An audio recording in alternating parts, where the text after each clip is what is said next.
All right. Today is Wednesday, the 24th of October, 2012. It is 3:05 p.m. I am with Dr. Storm Richards at his home in Geneva, Florida, and we're going to discuss his experiences as related to historic preservation in Sanford, specifically concerning the Sanford Student Museum. We moved to Sanford in 1953. My dad was in the Navy at the time, and came here when Sanford was a very small community. It was very agricultural oriented. There were many schools in Sanford.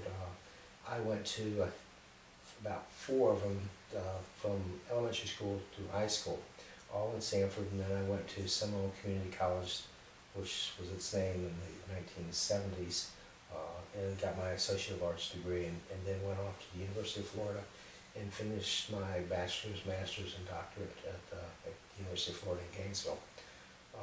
Did some graduate work at Tulane University, but for the most part it was always at the University of Florida, and I had a very strong interest in historic preservation, archaeology, and looking at urban development. And I think the first time that I really became directly associated with the school that we're looking at is I was asked to help write a grant.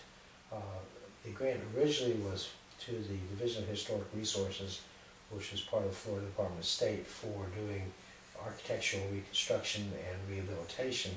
But one of the things that came to me from the very beginning is the grammar school was such a tremendous resource in terms of historically where Sanford had been. It was constructed in 1907, I think, 02, 07, and it had always been a real focal point for education for young kids. And I think I didn't go to school there, but I was very familiar with the school, and I can always remember the school having teeter-totters and having jungle gyms and having the maypole swing that the kids would swing around and stuff like that. And it's kind of the thing that you still remember the kids yelling and screaming, and just it was a very fun place. Academically, I can't really speak to it, but I can remember that there was always a lot of activity there. And the school that I identified in the grant that I worked on was a very important hub for Sanford and for Seminole County to look at something historic and say that so many people had gone there and so many people's lives have revolved around it. And I just thought it was a wonderful focal point to try to keep. And at that time, they were really the first time that they were getting into the notion of it being an historic property and being important for a museum. And I was just really excited about that for the kids to be able to go back and look at things the way they were, 100 years ago. All right. In what capacity were you involved specifically with the grant writing process? Because I'm a certified archaeologist, and I have a very strong background in historic preservation through the University of Florida and the Urban Regional Planning Department, I was asked to come in and take a critical look at if the site was really historic. Now, it had already been designated on the National Register of Historic Places, which one would assume would make it very important, but because it's part of a district, that's not necessarily the case, and you really want a building like that to stand on its own because of the importance, not of just the neighborhood, because the importance of it being the structure of what was there. And so I put together all the documentation on why it was historically important and what it meant to the community, and why the state should look at it as being not just a local landmark, but something that was important to the county and the state of Florida. And so I wrote that up, and what really ended up happening was that the state looked at that and felt that there was enough merit there that it was designated on a state list of very important schools for the state of Florida, and it was designated such, and we moved ahead with that that important notice. And I think the other thing that I did was I contacted a number of commissioners and a number of people that had a say over how money was being spent, whether it was the school board or the Seminole County, because it was certainly a focus of not just the city of Sanford, but the county also, and told them the importance of preserving that, because at a certain point, older buildings have a way of just deteriorating to the point that they can no longer be used, and it takes an investment, and sometimes that investment can actually cost more than new construction. You know, rehabilitation is a very expensive proposition, but what it does for a community in terms of identifying the importance of the city, importance of schools, importance of looking at the people that got an education there and what they went on to do is far more important than any single dollar value. Right. See, about how long did that process take from start to finish, from the beginning to your involvement? It took probably, the grants program probably took 6 months. I think the writing that I did, because I had the familiarity with it, was probably in days. You know, I'm very quick at what I do, and so I think I wrote the 4 or 5 page report of why it was important in a day or 2 days. Excellent. And what year was this again? You know, I think it was probably about 10 or 15 years ago. I mean, it was probably in the 90s. So late like 90s? Yeah. Right. And who all, do you remember which people from the museum that you worked with? Serena Fisher. She was, you know, and I've known her for years and years before that, because she's a geographer, an educator, and I'm a geographer also, and so I knew her from the Florida Alliance, which is a group of educators who try to convey the importance of educating children, and she was working in a museum, and it was the kind of thing that I felt real honored to help her with, because of the possibility of helping people. And when you drive by the school even today, which I did, it's one of those things that you can look at and be proud that it's still there, because it could be somebody's patio brick, you know. And so it's a real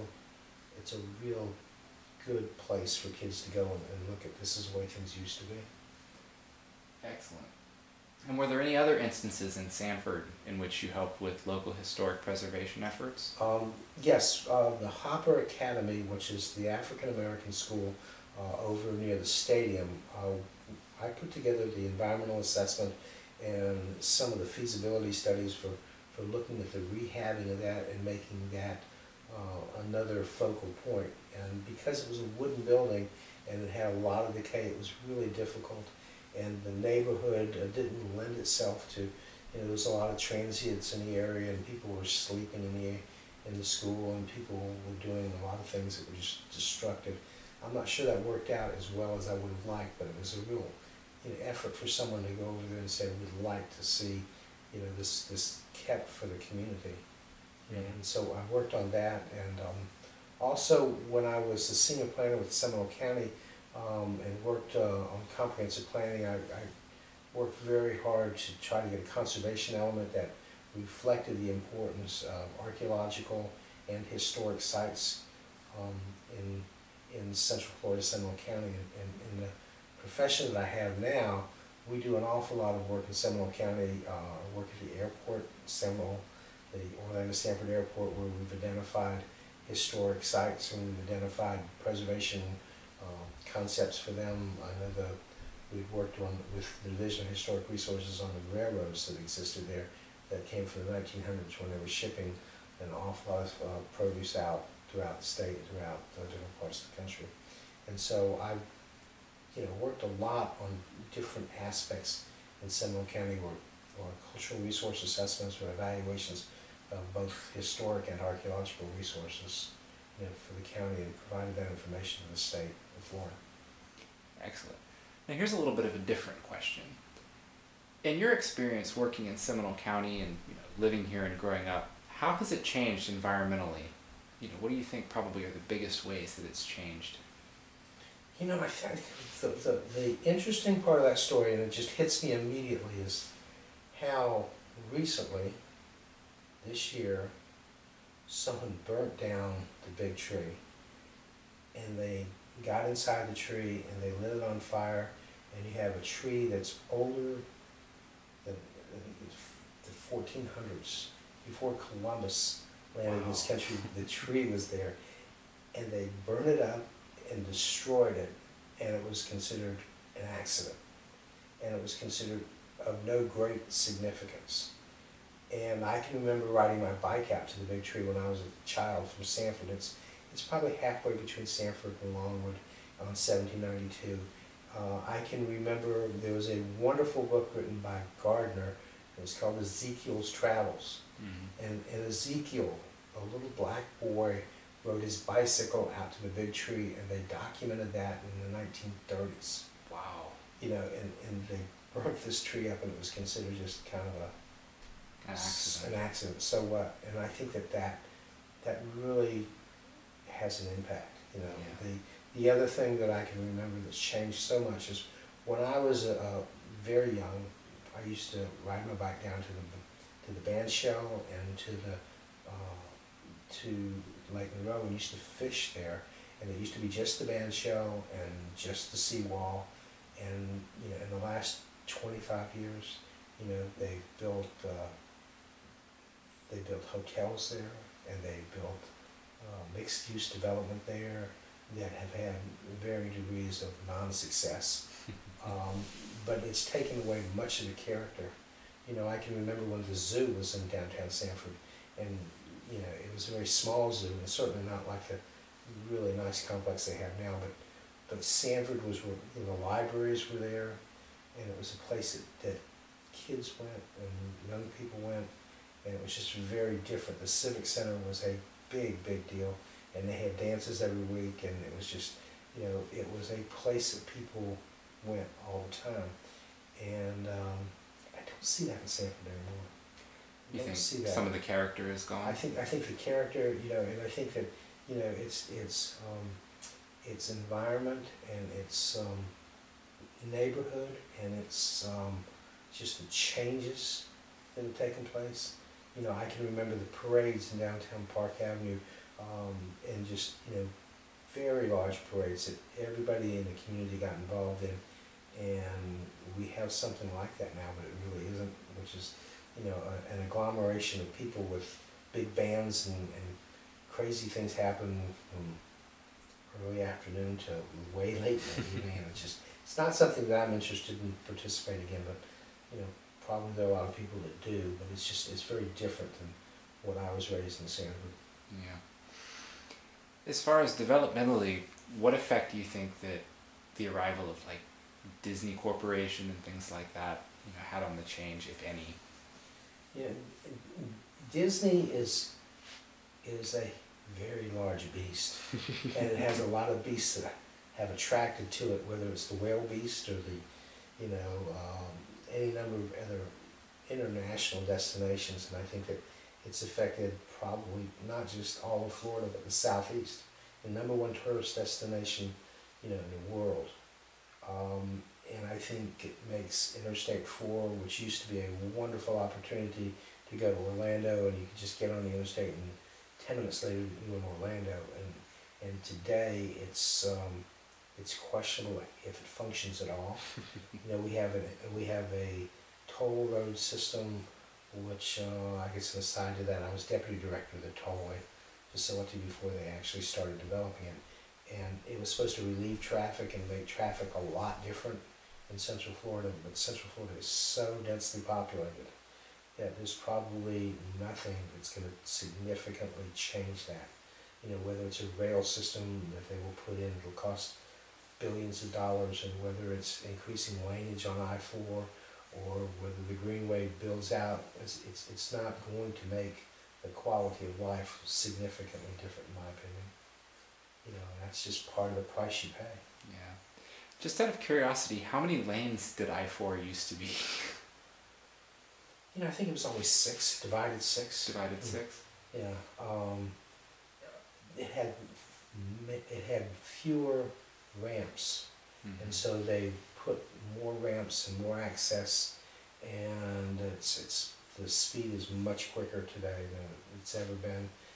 The Fairbanks curve is the problem that people are having there, and everybody's looking at the engineering and saying it's got to be engineering, and you say it's got to be, you know, ear problems, you know, what people are traveling with between their ears if they don't pay attention to traffic. and that's what we're going to have. People are in such a quick pace today. It used to be if you made it to work at 8:30, or if you were just there. Now everybody fills the building up at 10 to 8, and so consequently everybody gets on the interstate, and it's as fast as you can go. It reminds me a little bit of Atlanta. Yeah. If you're not doing 80, you're not getting there. And I think that I-4 is quickly approaching that. If you're not doing 70, you're probably not going to make it. Yeah. That's just part of reality, part of the difference in the pace and quickness of what happens today than it did, 1960s. Maybe before we go, would you like to share the story about your father and what he did at the Navy base? We moved up to Sanford in '53. My dad was stationed in Jacksonville before that in the Navy. And when we moved here, my dad was a navigator, bombardier, and a mechanic. And when the first jets, which were the A3Ds, came from California, my dad was part of the crew that flew the jets from California to Florida. That was before the Vigilantes, before the larger aircraft. These were, twin-engine jets, but their total design and their total purpose was to launch a nuclear strike.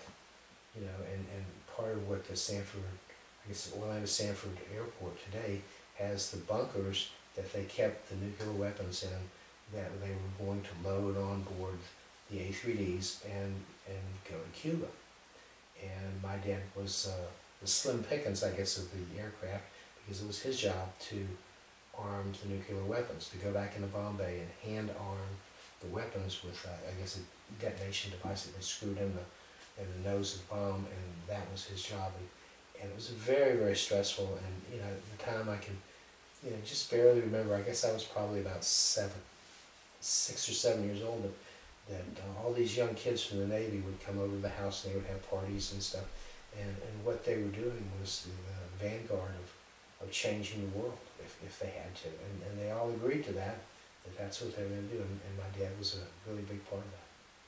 And I guess there's some pride in that, but there's also some looking back and saying, is this really where we were? And you just say, and I know today, in 2012, we're still talking about the Cuban Missile Crisis and trying to figure out what really happened. And when you think about the people that were going to do whatever they were told to do, there's a lot of frighteningness there, and there's a lot of, have we gone that far, or are we still at the same place? And I kind of think about that occasionally. Do you have any other thoughts about Sanford or Seminole County or the Student Museum that you'd like to share with us before we? I think the Student Museum is, it's probably a lot bigger than most people really think. It's not a matter of postcards and maps and little things that you can touch or handle, but it's the notion of where we come from and where we're going, and will people identify those things, in 10 years and 20 years and 30 years, and saying that there was something that was very valuable here and something very important to a lot of people. And I hope we can still see that, and I hope that that's a multicultural thing that everybody can look at and say, this is where we were and this is where we are, and a lot of good things have taken place. Excellent. And once again, my name is Ian McLaughlin, and I'm interviewing Dr. Storm Richards at his home in Geneva, Florida. Today is Wednesday, the 24th of October, 2012.